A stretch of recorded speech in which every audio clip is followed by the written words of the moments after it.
Thank you for joining us live with Miami's Community News. And our guest today is Rabbi Yossi Harlig from the Chabad of Kendall and Pinecrest and Friendship Circle.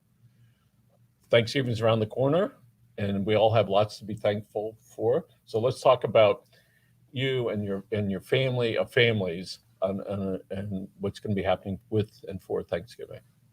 No, I always tell people, if you're practicing religion, practicing Judaism every single day, in prayers, big part of prayer is giving thanks to God. And a lot of times people say, does God need to hear every day, thank you this and thank you that? It's like when you come home, you want to get thanks from your spouse, you want to get thanks for your children, but you expect God also needs this. And if you read in the prayers, it talks about so much about thank you, thank me that I can wake up, thanks that I can walk. And the reason why we have it is not that God needs it, is we need it. Why? Because when I'm thankful for something, it makes me appreciate my life.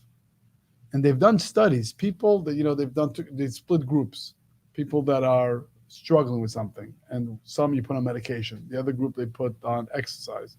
Another group they put on a regimen that every day they think of 4 or 5 things to be thankful for. The people that have verbalized what they're thankful for fared better in their life than people that did not. So in Judaism, in general, we have the idea of thankful. But even though Thanksgiving is not a Jewish holiday, but it's nothing wrong with that holiday celebrate. So it's always a nice week. People focusing on what to be thankful for. When we say that to ourselves or to a deity or in meditation, it does help focus in and bring it home. I'm thankful for these many things. And for the first time ever, my first cousin, who lost her mother, my aunt, a couple of weeks ago, came to the house, and the whole family was there. And the first time in 10 or 15 years that I had a family member that was at the house. Really? Yes. Wow. And it was like, wow, that worked. So you realize there are those moments, whatever pulls you together, whether it's in prayer or meditation or at Thanksgiving or other events, that helps put this all together and try to make sense of, what we do and the time that we have here. But that's in general the concept of the holidays. Even though a lot of the themes of the holiday you should have all year, but it gives you 24 hours or 48 hours that you're especially going to focus on that. And we have so much to be thankful to. I see Target's announced we will never be open on Thanksgiving again. Now, 10 years ago, everybody was open on Thanksgiving. It would start at 5 o'clock or 11 o'clock, whatever. They said, no, we are closed. All right? Really? Yes. And it's like, so we see this awareness about ourselves, about what's important. Certainly the last couple of years, we've started realizing things that are a little bit more important, for us. And so Thanksgiving, big celebration this year, certainly more than in the last couple of years. And even the one from 2019 was tinged with what's going on in China type of stuff. Right. And we know that the pandemic for us down here seems to be waning. I know there's in other areas of the country, it seems to be picking up, but it was expected, for us. And down here, we're doing very well, all right? And throughout the state, there are only 1,500 cases in all the hospitals. At one of the local chains in August, there were 950-ish in one hospital chain that was down here. Wow. So now the whole state is less than 1,500. My hat's off to the people that really have given of themselves and the stress that they must have been under. And we know that this is a time for those caregivers to recover. Right. Now, you spend a lot of time on Surfside. Right. So now it's been a couple months since you stopped going. So about 3 months, yes. So how do you feel today compared to 3 months ago? When you go through it, you kind of shut down your emotions. You just more focus on what the task at hand is, to be there with families. I'm still involved with the families, but now when a few months later, you look back and you realize that this was an event that changed so many people's lives. They had a documentary recently, Channel 4, I think they did, of, I don't know if you saw it. I think this guy comes on your show. What's his name? Jim, forgot his name. Anyway, and he did a documentary of the room where the families met twice a day. And I was watching it, but I was part of that room where the families got together and they would get the briefings. I got more, emotional about it watching it than actually being in the room, because being in the room, you kind of turn off your emotions, but you have to be there with the people. And then when you are there, And when you watch it, you realize, how tragic it was. But it also gives me a sense of feeling, happy that I not happy is not the right word, satisfied that I was able to be there at that point and be able to help people in such a critical part of time of their life. So when you mention when you get to that place, you have to sort of steel yourself up and turn off the emotions so you can do it. So now that you don't have to do that, you get back to that regular feeling. That's where so much mental anguish comes in, Correct. where it's just like sort of sometimes get overwhelming. And Right. so we know what the healthcare providers do, and we know what the teachers are going through, and we hope that people have a solemn yet happy occasion come Yeah, this Thursday. and even family members that lost family members, I speak to them now. They're thankful for the family members they have that they could celebrate it. You learn you never take anything for granted. You never know from one Thanksgiving to the next. There's a beautiful prayer that we say in the Jewish holidays. It's called the Shechiyanu V'Kimanu V'Giyanu, which means thank you, God, that we made it to this day healthy and well. And that means every holiday you don't take it for granted. This Thanksgiving, you're going to be with your wife and your kids and your grandchildren. You don't take that for granted. How many people would love to be sitting in our situation Yes. and being with our families, surrounded with our families? I was with my grandson the other day and we walked into a restaurant. I know the owner, and so she said, "Is that the baby?" Benjamin turns around and said, "I'm not a baby. I'm 7 years old."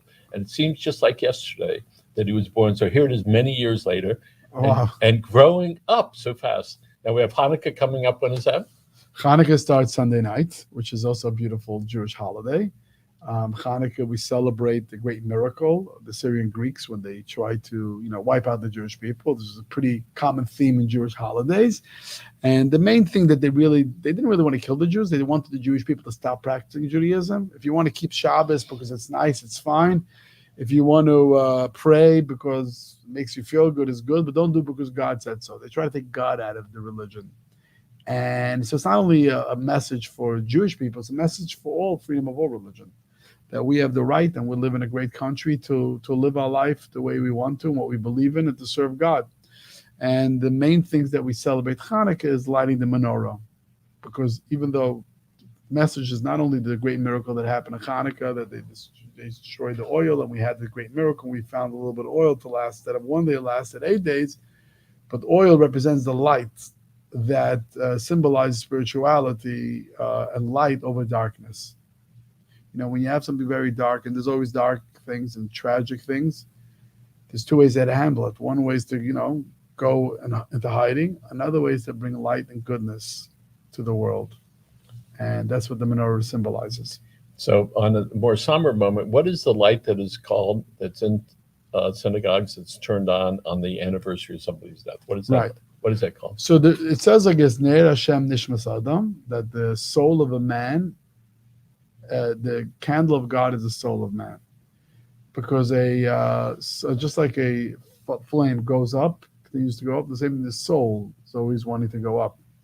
And so when we have a day of passing, it's called the yard site, the day of passing. Let's say someone passed away today. So in a year from today, on this date, we say special prayers and we light a bulb which represents like a fire that represents their soul. And it's something that's eternal. That's always And is that every year?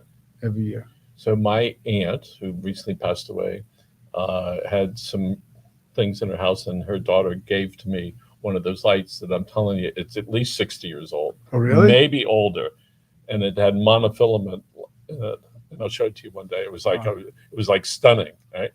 And then also they gave me a clock, big clock, that was in his store that he moved out of 40 years ago.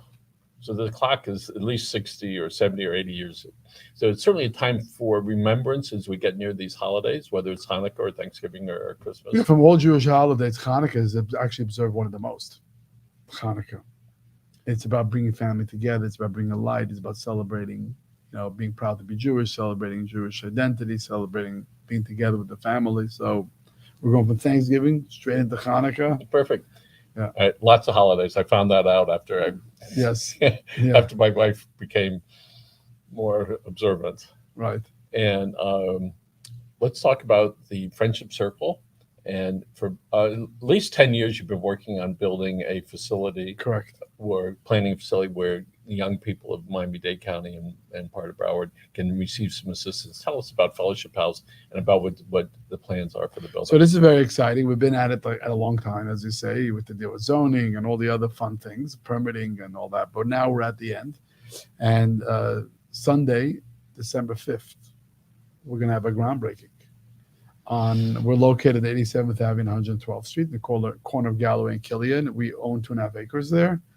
The plans are to build a 20,000 square foot facility, which is going to house our Chabad Center and our Friendship Circle, which the Friendship Circle is an organization where brings services to children on the spectrum through volunteers becoming their friend and mentor. And this is a place where this is the only place where they can get actually this friendship and love. Just 2 weeks ago, we had a family, a grandfather brought his grandson to the Friendship Circle to see it. And he starts crying in the middle. And he takes out his phone and he's taking a video of the way his grandson, who's on the spectrum, is sitting next to a volunteer, teenage volunteer, and he puts his hand around it. And the teenage volunteer puts his hand around his grandson. He starts crying, like tears in his eyes. Said, "This is the first time I see someone embrace my grandson." Mm. That's what he told us. This goes on all day at our Friendship Circle. We have programs on Sunday, and Monday, and Tuesday, Wednesday, Thursday, every day of the week. So when we build this facility, it's going to have specialized rooms for these children. And they have art, music, cooking, and every program is them with their special needs, with their teenage friend. This is the only place where they have friends and they have acceptance. So in non-COVID times, you would go, the students the volunteers, they match up with the student. And besides at the facility, they can sometimes go to the parents' homes and be with the child. Correct. So the sense that I'm getting from this is that the grandfather had, and I'm just presuming this, and the child have the sense of isolation that occurs when people are afraid, correct, to say something. Correct. The other day, I had to get something burned off my lip, so I probably said, "It's not herpes," all right? And I had this huge scab. And so I went about my day and people would be staring at it. And I go, "Are you looking at this?" All right. And it's like, I realized that they were, but didn't want to say anything. And so do you get close, do you get farther away? So we realize when people have maladies, whether it's physical or emotional, how we sort of back away because we don't want to be around that, right? In the animal kingdom, one of the things that is frequent that happens, a maimed animal will get killed by the other ones of that same type because they're afraid that if it dies, that the prey will come and come after them. So instinctively, there's a whole group of people, non-medical, non-caring people that stay away, too embarrassed. It's interesting you tell me this because I walked into someone's office, a friend, I know him many, many years. I say, "Hey, what happened to you?" I noticed he was bald in the back, he had like a Band-Aid. So he said, he had something that had to be removed. He needed surgery, some type of cancer. He tells me, "You're the first person to ask me this. I'm gone into business meetings, and I know everybody's looking at me. Not the one person asked me what happened." And it's interesting. And by me, it was natural. I walk in. "Is everything okay? What happened?" And I said, "Did it bother you?" He said, "I want to say it bothered me, but I was wondering, why isn't anyone, these are people that I know in business. Nobody asked me." So why is that we tend not to, hey, I'm not going to ask him. Maybe he doesn't want to know. Maybe he doesn't want to share, whatever. But what caused you at that moment to ask? He's my friend and I care about him. I saw something happen. Now, if someone had a nose job, I'm using that as an example. Would I go over to someone, "Oh, I see you had a nose job"? I mean, that's a very personal thing. But if someone has an injury, has a cast, or something is on the thing, it's a good question. I don't know why. I was surprised when he told it to me. So let's look at the ones where an injury is not a real personal injury, all right? Where we're hesitant to say, what about the child or the adult that has the internal injury, and you look and you know that there's something that's there, right? You can typically tell. So I think most people sort of back away. All right, you've been around this for a long time. Yeah. So listen, if you see someone's child has an issue, you don't go over to the parent and say, "Well, I see your child with special needs. You should go to Friendship Circle." It's a very sensitive thing. The parents know that, and if they want to share this with you, they will share it with you. You don't go into that place without it. But if you have a friend and it's so obvious that he's got to hang out every day, well, you had lunch with him, you walk and he has a band-aid on him or something, he expects you to. I had a friend that called me. His daughter like got into some really bad trouble and threatened the mother with the knife, and so I just listened and I gave some phone numbers, some professionals, and as I talk with her now, it's like, do I ask? Do I not ask? Do I bring it up? And I'm sort of like not quite sure what to do. It's a very good question. So the answer, what professionals will tell you, is if someone reached out to you for a very personal thing they're going through, let's say the child is going through a mental health issue or drug addiction or whatever it is, they confide in you. You tell them in the future, I'm not going to ask you how it's doing. When you're ready to talk to me, you got to give them their space, because if they were ready to talk to you now, doesn't mean they want to talk again. And they want to not, you shouldn't bring it up to them. You may tell them, listen, I'm here for you if ever you want to talk it again, but I won't be asking you, especially if I'm talking about something that's very, very personal. And, it's not talking about someone's mother's and the grandmother's in the hospital. So you don't want to see how they're doing. But things like that, it's the right thing. There was a person that reached out to me. I connected with somebody who I happened to wind up having on a show prior to it, then afterwards. And afterwards, we sat right here and had a conversation, and neither one of us brought up that person. It was so wonderful that neither one of us had to do that, and it was higher level than betraying some confidence. It's like it's not relevant. We're in a different place, right now. But so that's why also, if you don't ask them, it allows them to feel comfortable to talk to you. If you're going to keep asking them, then they'll say, next time I don't want to talk to you because you may bring it up at a time, but I really don't want to talk about it. So it's better not to. And you can always tell the person, listen, I'm not going to bring it up because I want to give you your space. Not that I'm not thinking about you. Whenever you're ready to talk about it again, I'm here for you, but I'll not bring it up. Let's continue talking about Fellowship Out, its mission and how long you've been doing this and what does the future look like? We're doing it since 15 years. What's going on with it? It's continuously growing. I could tell you that every single time I get up and talk about Friendship Circle and children with special needs, we always have someone in the crowd that comes over to me. I have a nephew, I have a grandson, I have a cousin. We just did a great big heart and soul gala, which we raised a lot, nice awareness and money. A few people told me they brought guests along, and they didn't know that the guests they brought have a brother-in-law, a nephew, a child that's special needs. Everyone has something that they need to deal with. And the more we bring it out, the more comfortable people are going to be to talk about it and to get services. That's the biggest challenge, is people are not comfortable a lot of times. So we know that. Because they're going to be judged. We've talked to many mental health counselors. We talk about the stigma that's still there. As advanced as that we think that we are, we're not. All right? We treat emotional and psychological and mental illness with kid gloves, and we're sort of afraid to talk about it like there's something bad about that. So I just can't imagine what the parents of somebody, the little child that has these needs, what they're going through and how they deal with that. Because one of the ways that we as parents and as people get over is by talking to people, so you don't feel that stigma.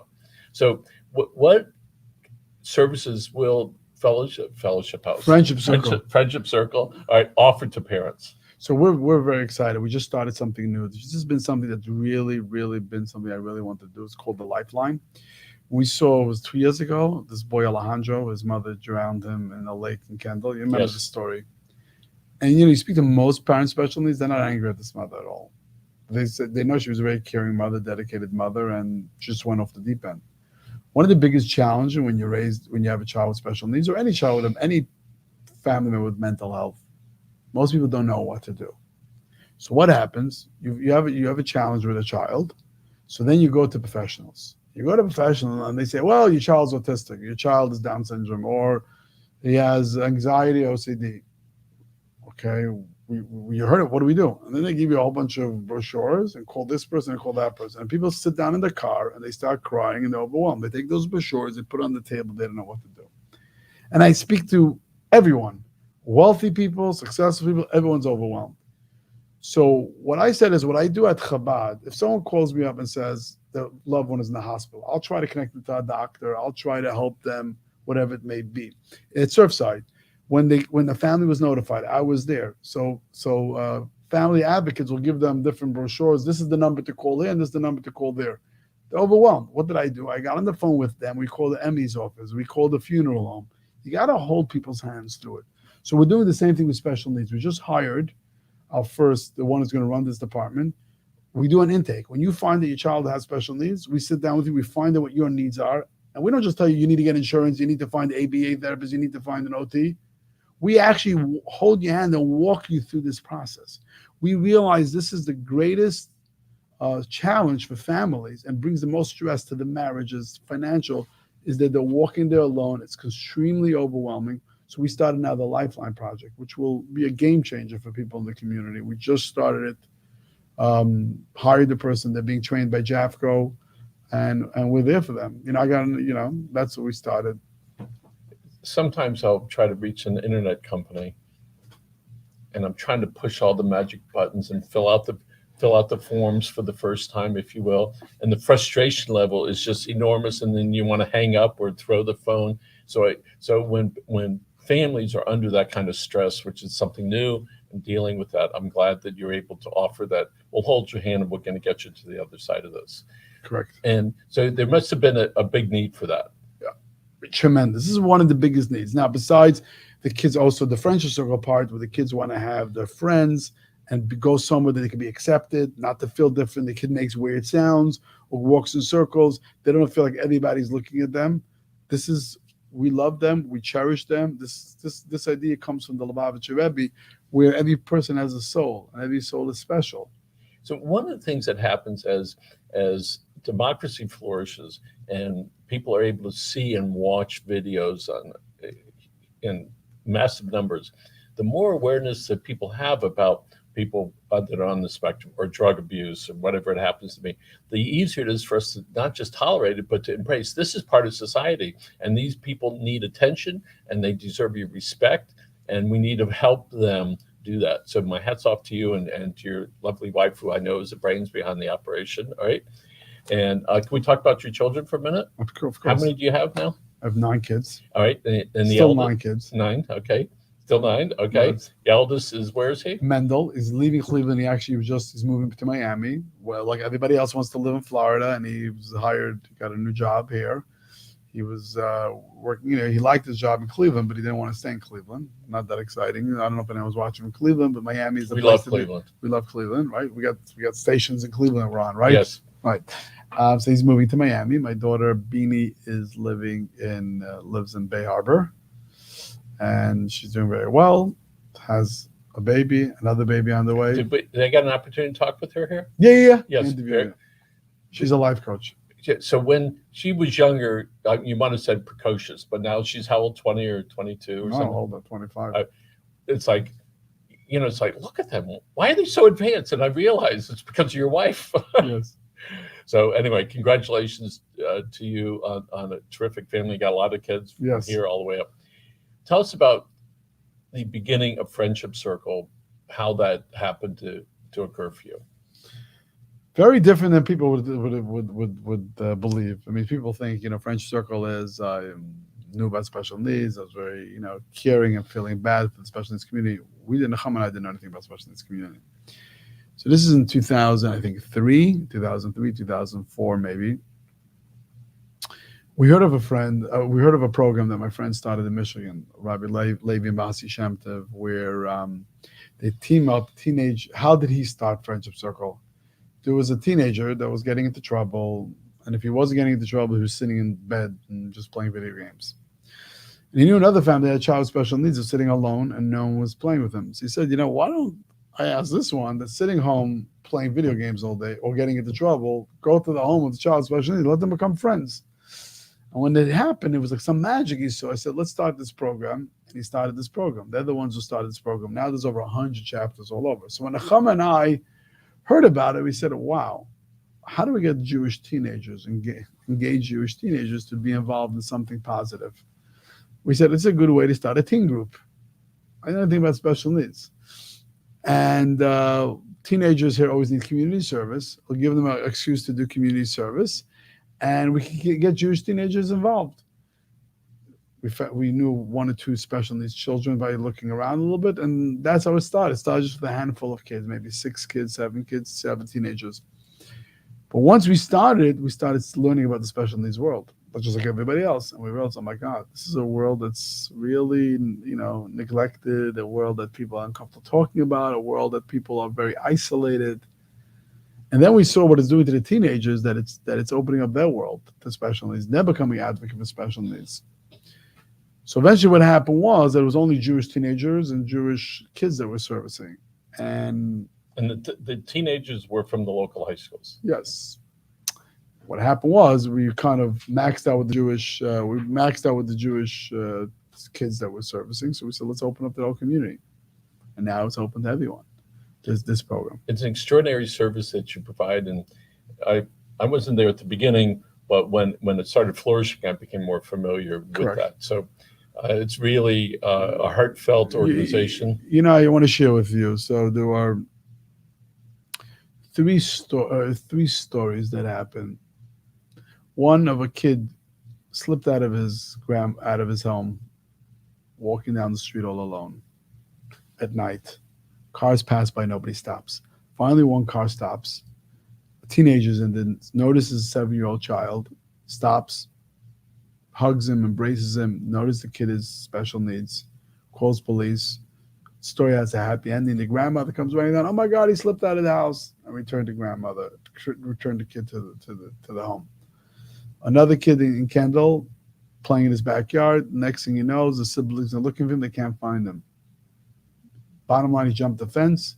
They found his bicycle 2 blocks down, but he wasn't on the bicycle. He ended up walking a mile from the house. One car stopped.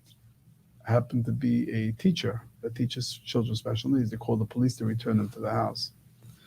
A rabbi in California's kid, 14-year-old kid, slips out of the house. The whole community is looking for him.